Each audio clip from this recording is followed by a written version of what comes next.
Hello, hello, hello, and welcome back to another episode of Crush Cravings Before Diabetes Crushes You.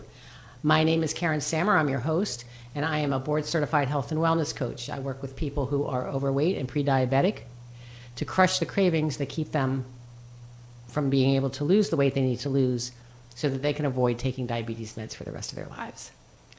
And today, I want to give you one simple tip for balancing your blood sugar. And it's really something that almost everyone can do. I can never say everyone, but almost everyone can do it. It requires no extra equipment, no specific anything. All it needs is your feet. And that, my friends, is walking. So let's talk about, first of all, why is it important? What is blood sugar? And why is it important to keep it in balance? And what the benefits of the walking will do for you. So your blood sugar that's the glucose, your blood glucose. That's the main source of energy for your cells. It comes from the food that you eat. It gets converted, the food that you eat gets converted into glucose. And it keeps it, when you keep it in a healthy range, it feeds your cells appropriately. And it doesn't overfeed them. And it does what it's supposed to do. If your body if everything is working well, your body utilizes the glucose in the best way it can, or it should be using it, and you go about your life. You have adequate energy to get through your day. You don't have dips and surges. Everything works well. But that's not usually the case for many people. So what we want to do, what happens though, is when you are out of balance, then you get these dips and surges, and you have issues that ultimately could lead to diabetes or other situations that are not healthy.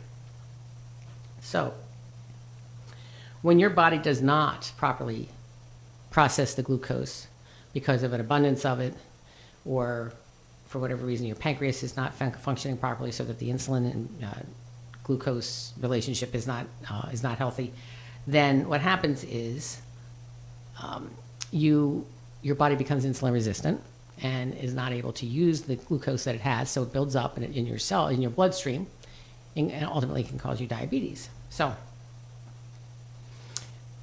obviously we've talked about many times, and I'll continue to talk about this because that's what I do. There are many reasons why diabetes happens.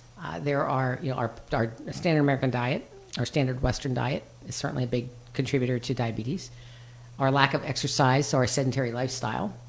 The insurmountable stress that a lot of us find ourselves under, or at least we think it's insurmountable because we haven't found the tools to overcome that stress, or at least manage it.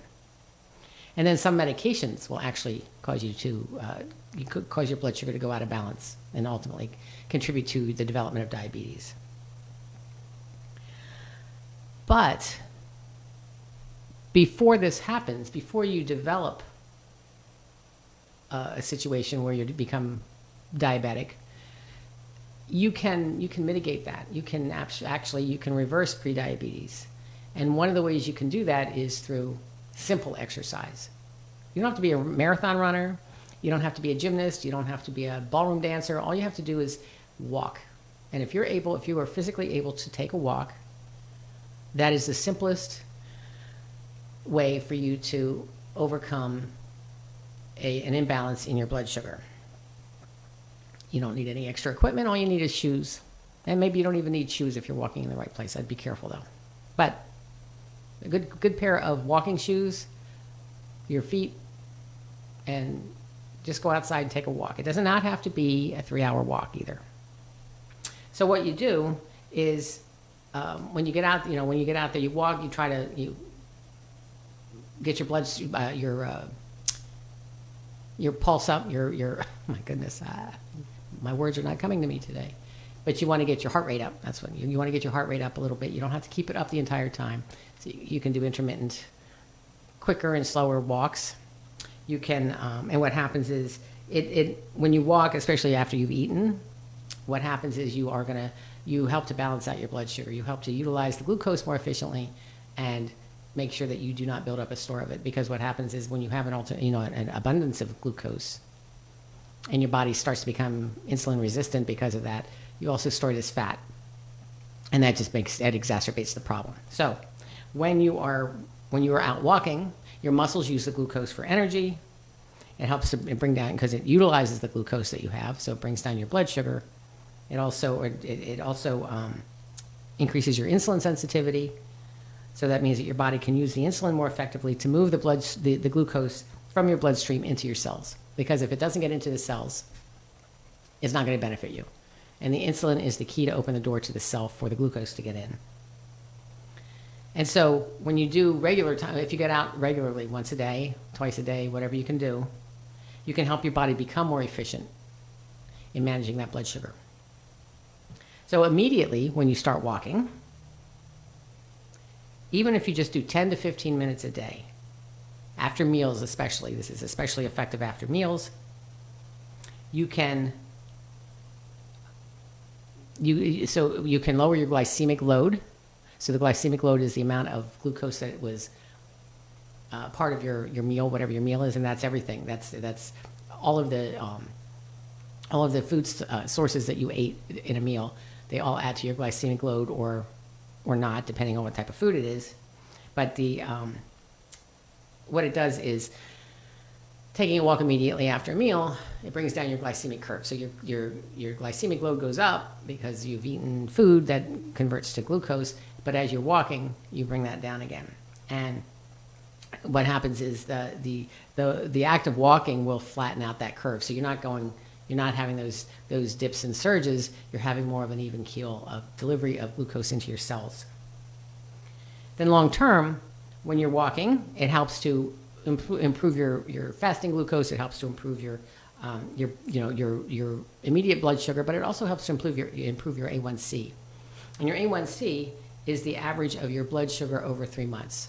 So that's not something that you can game the system on. You might be able to game the system on a blood test if you take a fasting glucose and you've been able to maintain a relatively healthy diet for a while. But over time, if you haven't been doing that regularly, the A1C is going to tell that story. So having your when you reduce your A1C, that certainly that's an indicator of your level of A1C. Your A1C level is an indicator of your risk for developing diabetes, or at certain levels indicates that you do have diabetes. So you want to keep that number low, and so that you can avoid developing diabetes. But walking also helps you to improve your weight. It helps you to move your muscles. It helps your cardiovascular health. So it helps your heart get stronger. It helps to, it keeps your blood flowing, so it keeps your vascular system strong and supple. And it is, it has so many benefits. It's low impact. It takes no equipment. You don't have to plan for it necessarily. If you have 10 minutes between your meal and your next whatever activity that is, take a quick walk. So what is considered a good amount of walking would be at least 150 minutes. So the American Diabetes Association says that they recommend at least 150 minutes of moderate intensity exercise per week. So that's a healthy walk. If you do 5 times a week at 30 minutes, that's a healthy walk. It could be 30 minutes of walking 5 times a week, or if you can't make it for 30 minutes a day, it doesn't have to be 30 consecutive minutes. It can be 3 10-minute segments. But any amount of walking is better than no amount of walking. So whatever you can fit into your day, do it. Even if it's if you work in an office building, if you work in an office building that has multiple floors, use the stairs. If you have restrooms on multiple floors, don't use the restroom on your floor. Walk the stairs to get to the next restroom, and another level's restroom, so that every time you have to do something, you're adding steps to your day. And the intensity can vary. So you can take a leisurely stroll, or you can take a quick walk, or you can intermittently do quick and slow. You can do like high intensity interval training with walking, by walking really quickly for maybe a minute, and then slow it down for 30 seconds, and then do another minute of high intensity walking, slow it down, and you will get the benefits of high intensity interval training by doing that. But the high intensity aspect of it should be high. It should be you should be able to feel your heart rate increasing. You should have a hard time holding a conversation. You should be able to breathe, but maybe with a little bit of effort. And that's the high intensity level. And then the leisurely part can be slower at a reasonable rate where you can have a conversation where your breathing gets back to normal. And the intervals can be whatever you want them to be. The high level intervals can be minute, 2 minutes, 3 minutes. The low intensity intervals can be 30 seconds, 60 seconds, 90 seconds, whatever you want them to be. And start out slow. Don't jump right into it, especially if you haven't been doing it in a long time or if you haven't been doing it ever. Start out slow so that you don't injure yourself. But ways that you can incorporate more walking into your life is, like I said before, take the stairs instead of an elevator. Park at the far end of a parking lot to walk into wherever you're going. Take a walk if you're on a telephone call, especially now we have cordless phones. We have cell phones. We can walk around. They're very portable. Walk around while you're talking. Pace, if you're in an office, pace back and forth while you're talking to someone. Have walking meetings. That'll shorten your meetings because some people are not going to be interested in taking a walk while you're having a meeting. But if you take a walk at the same time you're meeting, you're killing two birds with one stone. Or you can get one of those treadmill desks or those little walking pads that you can put under your desk where you are, if you have a standing desk especially, and I recommend those as well. If you have a standing desk, you can put one of those treadmill pads underneath your desk and you can walk while you're working. If you're on a phone call, it might be difficult to type while you're walking, but you may be able to work that out. But you should try to incorporate steps into your day any way you possibly can. And of course, if you are under a doctor's care or if you are physically challenged in any way, certainly check with your doctor before you embark on any exercise program, whatever that may be. But make sure that you have proper footwear, they fit well, that they're not too tight, because I can tell you from my own personal experience, when your shoes are too tight and you're walking a lot, your feet tend to swell and it gets very painful. So make sure that they're wide enough, they're long enough so that your toes are not touching the top of your shoes. Again, very painful when that happens. And speaking from somebody who has leftover neuropathy from chemotherapy, but my toes and my feet are very sensitive, so I have to be really careful about the footwear that I choose. And, excuse me. Also, you want to make sure that you don't become hypoglycemic while you're exercising. Hypoglycemic means that your blood sugar drops precipitously and then it ends up causing you to have symptoms like dizziness or shakiness or just heart palpitations, the symptoms that you get when your blood sugar dips. Most of us have experienced those. So you want to make sure that you don't become hypoglycemic while you're exercising, and you take steps to manage that. Let's go back, let's go way on, way back when. I didn't even know you, you couldn't have been too much more than 10. I ain't no psychiatrist, I ain't no doctor with degrees, but it don't take too much time to see what you're doing to me. You better think about what you're trying to do to me, yeah. Think, let your mind go, let yourself be free. Oh, freedom, freedom, freedom.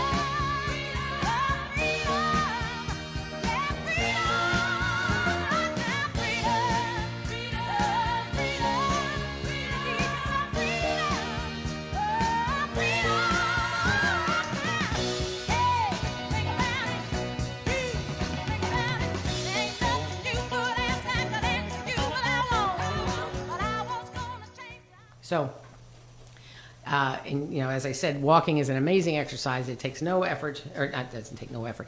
It takes no extra equipment. It takes no real planning. You don't have to go to a gym. You don't have to do any, you don't have to make any kind of scheduling changes. All you have to do is stand up, start walking, and count that towards your exercise that day. And so the benefits that you're going to get from this is that you're going to manage your energy level. Your energy level is going to increase. It's going to keep your blood sugar at a steady level throughout the day, so that when you don't have that afternoon slump, you don't have that those dips and surges that we often get, and it will keep you at a high level of energy all day long if you manage to work in walks into your day every day. It also helps you to sleep better at night, because you've managed your blood sugar all day. You weren't going through all of that crazy ups and downs, and by the end of the day, you're appropriately tired, and it's time to go to bed, and you can sleep better. Some of the best sleep I ever got was when I was training. I was training for a 60-mile walk back in 2011, maybe, and I was walking 10 or more miles a day, almost every day, and I slept like a baby at night because I was just I fatigued my body to the point where I slept like a baby. But I don't suggest that anybody take on a 10-mile-a-day activity. But if you can, you can. That's great. But it really did help me to sleep really well. What else it does is it helps to stabilize your moods. So when your blood sugar is on an even keel, you're more likely to be on an even keel emotionally, mentally, physically, all of those things. And so the irritability that comes with those dips and surges of blood sugar isn't there because your blood sugar is on an even keel. Your brain works much better. It is much more effective because what happens is the appropriate amount of glucose is getting into your brain. When you have too much glucose going into your brain, it can cause ultimately long-term or contribute to dementia because that affects the cardiovascular system in your brain and all that stuff. But the appropriate amount of glucose going into your brain every day manages to help it keeps your brain functioning at a much higher level. It supports cognitive function and memory and concentration. So if you feel like you're unfocused or you're scattered or whatever it is, you can't seem to stay on task, make sure that you're managing your blood glucose appropriately. It also helps with hormonal balance. When your blood sugar is all over the map, it impacts your hormones, all of your hormones, because all of your hormones drive the bus in a lot of cases because it is your hormones are the ones that we know about, the reproductive hormones, the gender-specific hormones we're aware of, but there are all sorts of hormones. There are hunger hormones and satiety hormones and hormones for everything, all sorts of things in your body. So when your blood sugar is all over the map, you will also suffer from hormonal dysfunction. And so stable levels of blood sugar help to maintain hormonal equilibrium, and it helps you to manage stress more appropriately and better, helps you to alleviate the effect of stress on your body, helps you to manage your appetite so that your hunger and your satiety hormones are working the way they're supposed to be working, and you eat an appropriate amount of food and you stop eating at the appropriate time. And all of these things are impacted by the amount of blood sugar that is going into your system. It helps to improve your cardiovascular health. So when you have chronically high blood sugar, it can damage your blood vessels, causing it gives you an increase of heart disease. People who are diabetic are like 4 times more likely to develop heart disease, stroke, heart attack, heart failure, all sorts of things. And when you balance out your blood sugar, you are reducing your risk of developing these glucose-related diseases like diabetes or metabolic syndrome, prediabetes, then ultimately diabetes.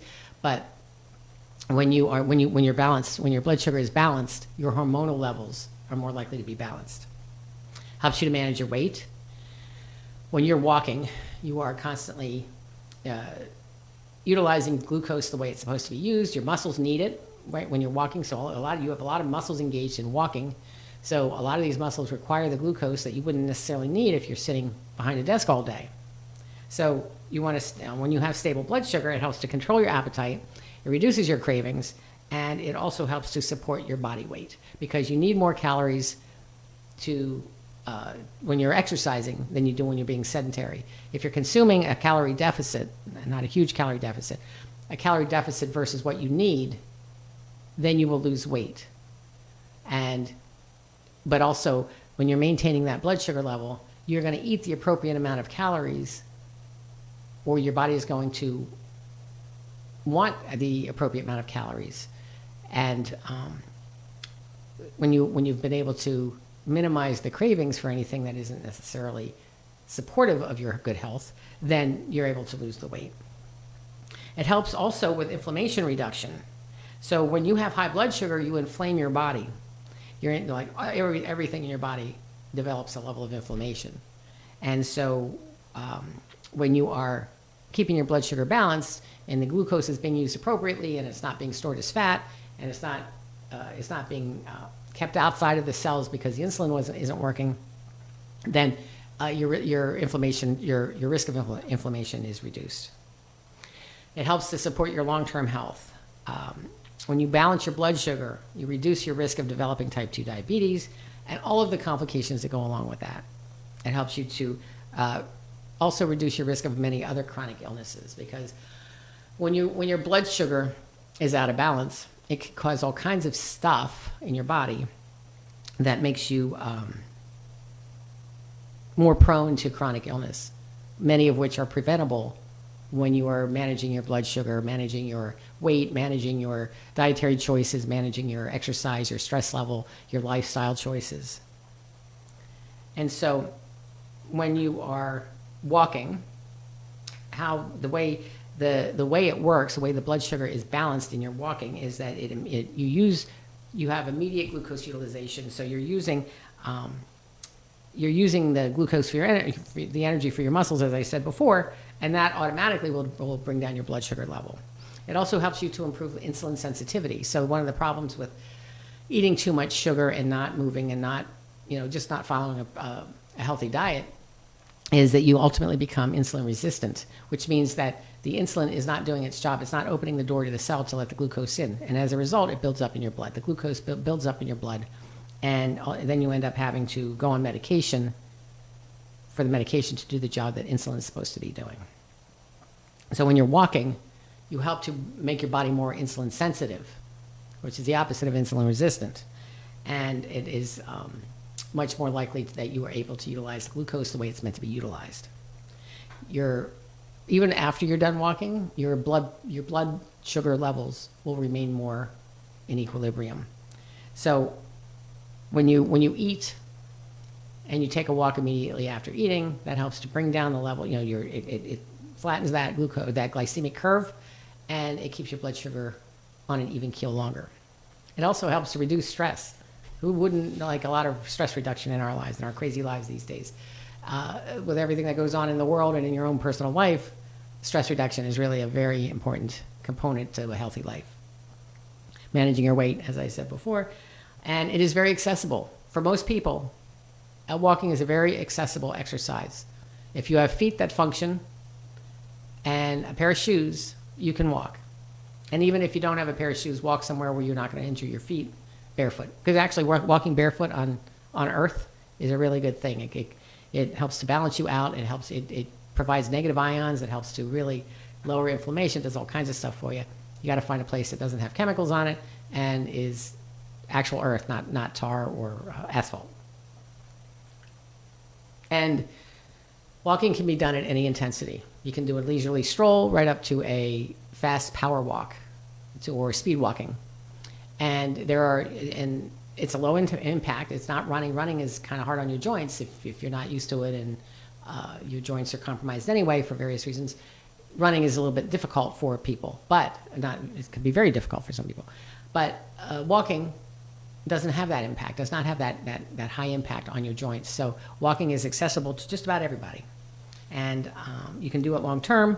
You can do it as long as you have the ability to walk, you can do it. You don't have to stop at a certain age. You don't have to stop at a certain fitness level. If what you want to do is you want to work your way up to a higher level of intensity. You don't want to go from 0 to 60 miles. Like I didn't do that. I worked out. I trained for it. But you want to build the intensity, or you build the length of the duration and the intensity over time. And also, it helps when you walk every day. You can prevent a lot of illnesses. You can prevent the development of type 2 diabetes. It helps you to overcome a lot of sins. Also, when if you're not eating 100% clean, but you're walking consistently, that helps to kind of downregulate the impact of the sugar surges that your dietary choices might cause to happen. So, make sure that you're out walking every day, regardless of how you eat, and try to maintain a clean diet of about 90% good, 10% off the rails if you need to do that. On a bad day, 80-20. But really, maintaining a level blood sugar is going to take you. It's going to help you to keep yourself healthy in the long term. That has a huge impact on so many different areas of your health. So, and it's a simple thing to do. You take a walk every day, or a couple of walks every day, and then you end up being, you're able to overcome a lot of the things that our day-to-day living can negatively impact our health with. So, and I am here to help anybody who is interested in my help. I would love to offer you a free consultation. You go to my website, yourpoweryourhealth.com/book, and I will give you a free, no strings attached consultation. We'll talk about where you are on your health journey. We'll talk about where you'd like to be on your health journey. And I'll give you some steps to get there. If we choose to work together, that'd be great. If not, you have some action steps to take to start you on your healthy path. It's a win-win. I get to make a new friend, and you get some good tips. And hopefully you make a new friend too. So I am Karen Sammer. My business is Your Power, Your Health, nutrition and health coaching.